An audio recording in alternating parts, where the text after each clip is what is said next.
तान्या हमेशा शैतानियां करती रहती थी। खेल कूद की शौकीन तान्या कभी इधर भागती कभी उधर भागती, बस उसे कोई पढ़ने को न कहे।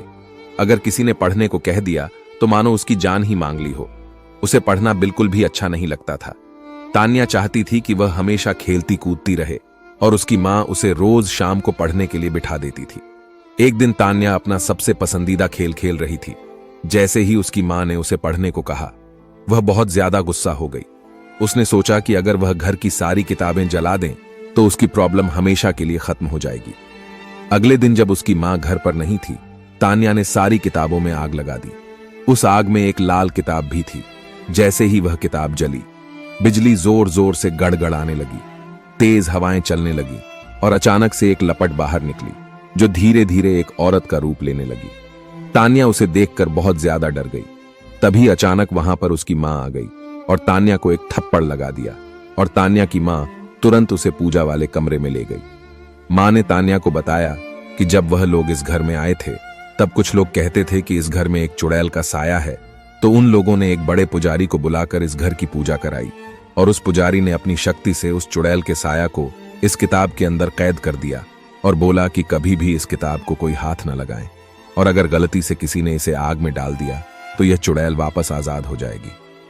तान्या यह बात सुनकर डर गई और बोली, मां अब क्या करें?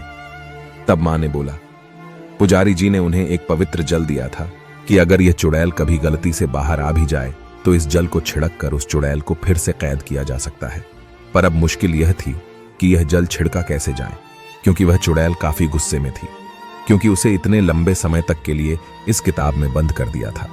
तभी अचानक वहां रोते बिलखते दो छोटे छोटे बच्चे आ गए और वहां चुड़ैल उन बच्चों के पास शांति से खड़ी थी। मां धीरे से कमरे से बाहर आई और उस चुड़ैल से बात करने की कोशिश करने लगी। जैसे उस चुड़ैल ने मां को देखा, वह चुड़ैल मां पर हमला करने के लिए भागी। मां के हाथ में वह पवित्र जल था। उस जल को देखकर चुड़ैल डर गई और वहीं रुक गई और बोली, मेरे ऊपर यह जल मत डालो, मेरे बच्चे फिर अकेले हो जाएंगे। मां ने उसको बड़े ध्यान से देखा और पूछा कि तुम्हारे साथ क्या हुआ था? चुड़ैल बोली, मेरे पति ने मुझे वही जिंदा जला दिया था और मेरे बच्चे भूख से बिलखते रह गए और ऐसे ही उन्होंने भी दम तोड़ दिया। बस अंतर इतना रहा कि मैं तो चुड़ैल बन गई और मेरे बच्चे भूत बन गए। तब से हम यहीं रहते थे, पर 10 साल पहले तुम आए और तुमने मुझे इस किताब में कैद कर दिया। आज मैं वापस आजाद हुई हूं। मैं अपने बच्चों को वापस अकेले नहीं छोड़ना चाहती हूं। मां सोचने लगी कि अगर यह चुड़ैल ऐसे ही रही और लोगों को नुकसान पहुंचाएगी, तभी चुड़ैल बोली कि तुम हम पर जल मत डालो, हमें मुक्ति दिला दो। मां ने पूछा कि मैं तुम्हें मुक्ति कैसे दिला सकती है? चुड़ैल बोली कि तुम इस घर के पीछे वाले नीम के पेड़ के नीचे एक हवन कराओ और मेरे बच्चों की आत्मा की मुक्ति के लिए प्रार्थना करो। मां ने पूछा कि उस पेड़ के नीचे क्यों? चुड़ैल बोली कि मेरे पति ने मुझे यही जलाया था और अगर कोई उस पेड़ के नीचे हवन करता है और मेरे बच्चों की मुक्ति की प्रार्थना करता है तो हमें मुक्ति मिल सकती है।